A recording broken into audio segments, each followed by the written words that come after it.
가혹하다, 사과하라, 정경심 2심 판결 후폭풍.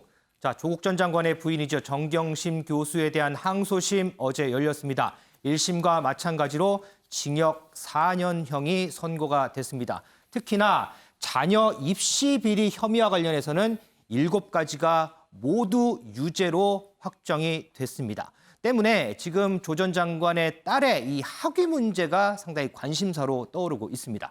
윤지영 기자. 네. 자, 지금 고려대도 졸업을 했고요. 부산의전원도 졸업을 했어요. 이 네. 졸업한데 이거 어떻게 되는 거예요? 네, 일단은 이 소위 7대 스펙이라고 하는 이것들에 대해서 모두 허위라는 원심 결론을 2심도 유지를 했기 때문에 부산대와 고려대의 후속 조치가 불가피할 것으로 보이는 상황입니다.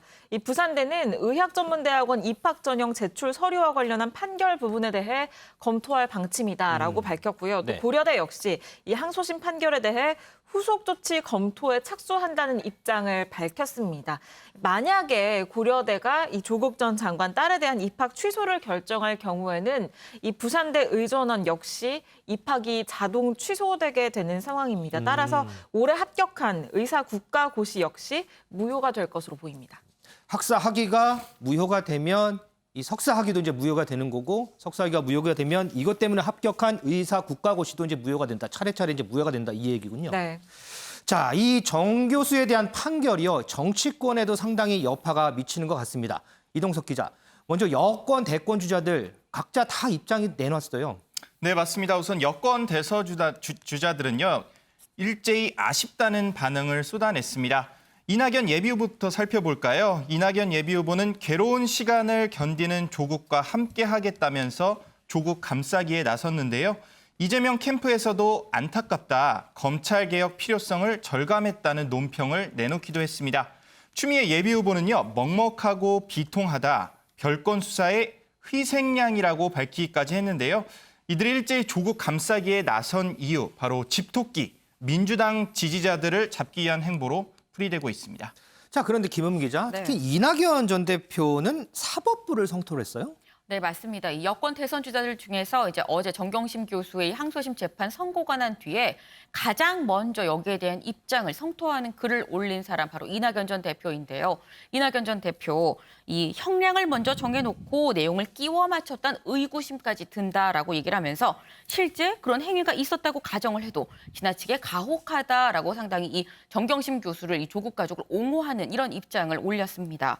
근데 오늘 라디오에 나와서 한 얘기, 이 얘기랑 조금 결이 다른 것 같아요. 저희가 그래서 그 얘기도 준비했는데요. 직접 들어보시죠. 그 따님의 무슨 인턴 증명서라든가 그런 것들이 모두 유죄다라고 하는 것이 과연 옳은 것인가? 또 설령 그렇다 하더라도 그것이 징역 4년감인가? 가혹하다, 과도하다 하는 느낌을 지울 수가 없습니다. 그 조 전 장관과 함께하겠다 이런 말씀하셨는데 이게 사실 재보선에서 패배했던 이 기억을 상기하신다면 아니요, 그 좀, 마음을 마음과 가족의 고통을 충분히 안다. 그에 대해서 공감한다는 얘기죠. 네, 지금 들으신 이낙연 전 대표의 얘기 중에서 사실 앞부분에 한 얘기는 본인이 어제 페이스북에 올렸던 그 내용과 굉장히 비슷합니다. 그런데 이 마지막에 한 얘기 혹시 들으셨나요? 그 마음과 가족의 고통을 충분히 안다. 거기에 대해서 내가 공감을 한다는 뜻이다라고 얘기를 했습니다. 다시 말해서 정경심 교수가 무죄라고 내가 무조건 옹호하는 게 아니라 그 힘든 마음을 안다는 뜻이다라고 한 발 물러선 모습입니다. 그런데요, 이 어제 판결 내용 가지고 이낙연 후보하고 윤석열 후보 측하고 무슨 공방이 좀 있어요?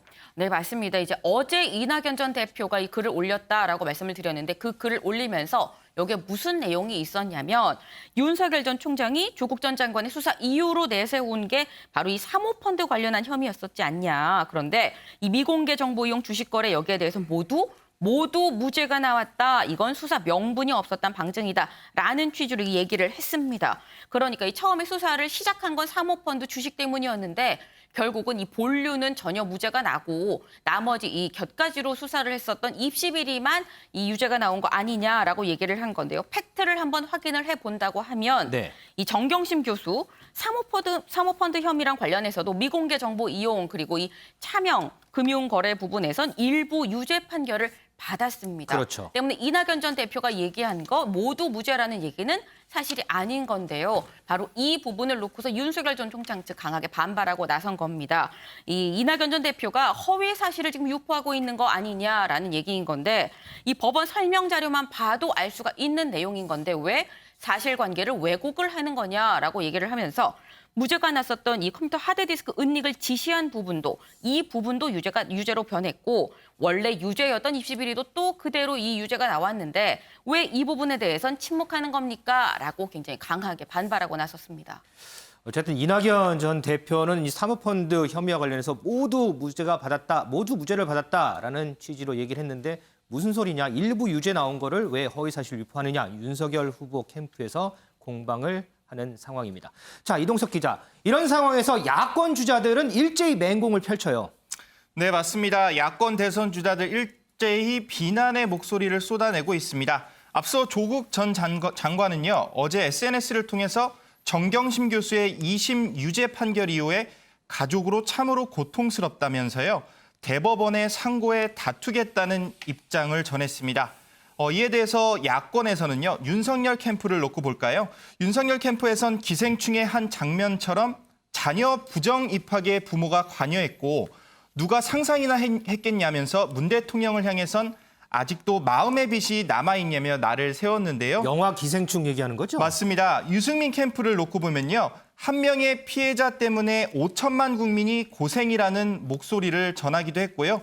원희룡 예비 후보는 뻔뻔한 조국 일가 사건의 사실관계가 확정됐다며 목소리를 높였습니다.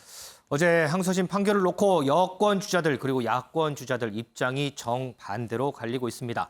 한편 열린민주당 김의겸 의원이 이 조국 전 장관 일가를 수사하던 이 검사 중에 2명이 이후에 조 전 장관에게 전화를 걸어서 사과를 했다, 이런 발언을 해서 논란이 일고 있습니다. 어떤 발언인지 먼저 듣고 오겠습니다.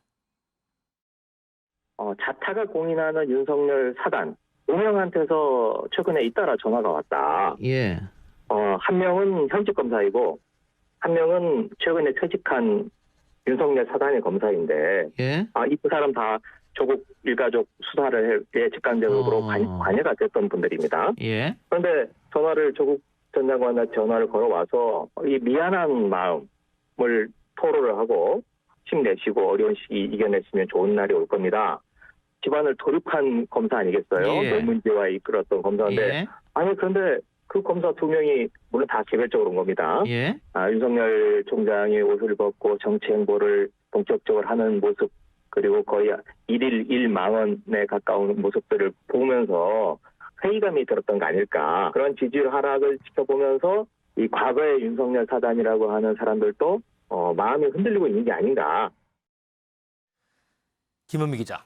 김의겸 의원의 이 주장, 윤석열 사단 검사 2명이 이후에 조 전 장관에게 전화를 해서 사과를 했다. 네. 이 주장에 대해서 당시 함께 수사했던 이 한동훈 검사장 강하게 반박을 하더라고요. 네, 맞습니다. 이 한동훈 검사장 사실 지금도 이 공소 유지를 하고 있는 그런 상황이죠. 그러다 보니까 한동훈 검사장 이 김의겸 의원이 수사팀을 지금 비난하는 취지의 이런 공개적인 발언을 했는데, 만약 그런 일이 진짜 있었다라고 한다면 있는 그대로 밝혀라. 그러니까 다시 말해서 그 전화한 검사들의 실명을 얘기를 해라라는 취지로 지금 얘기를 했습니다. 그러면서 한 얘기가 조국 가족이랑 관련해서 현재 일부 무죄가 선고된 부분에 대해서도 나는 끝까지 최선을 다할 것이다라고 얘기했습니다. 이동석 기자. 어쨌든 항소심 판단까지 이제 나왔어요. 그럼에도 불구하고 일부 정치권 인사들, 지지자들 이 사법부 판단에 대한 불신이 상당히 큰 것 같아요. 네, 맞습니다. 일단 조국 백서의 저자로 알려진 김남국 민주당 의원은요, 잠이 오질 않는다. 사법부를 향해선 민주주의와 인권을 지키는 최후의 보루라고 할 수 있냐며 목소리를 높였는데요. 그러면서 상고심에선 올바른 판단이 있길 바란다며 조국 장관님 화이팅이라고 전했습니다. 방송인 김어준 씨도 조국 옹호에 나서며 논란의 중심에 서기도 했는데요. 조국 때려잡기가 안 되자 딸을 엮어 부인을 보낸 것이라면서 노골적인 불만을 드러내기도 했습니다. 조국 전 장관을 계속해서 비판해온 진중권 전 교수도 SNS를 통해 소식을 전했는데요. 정경심 교수의 지지자의 글을 이렇게 공유를 했습니다. 그러면서 한 말이 코멘트가 예술이다 이런 말을 했는데요. 정 교수의 지지자는요. 이 글에서 어떤 얘기를 나눴냐 봤더니 1심에서 벌금 5억 원 그리고 2심에서 벌금 5천만 원으로 줄었으면 사실상 무죄다 이런 말을 전하기도 했습니다. 자, 이렇게 계속해서 논란이 있는 가운데 이제 최종 판단은 대법원에서 받게 됩니다. 그런데 이 시기가 또 대선 기간하고 또 겹치다 보니까 이 문제가 대선에 영향이 있을까 없을까 이 부분으로도 또 갑론을박도 있는 것 같습니다.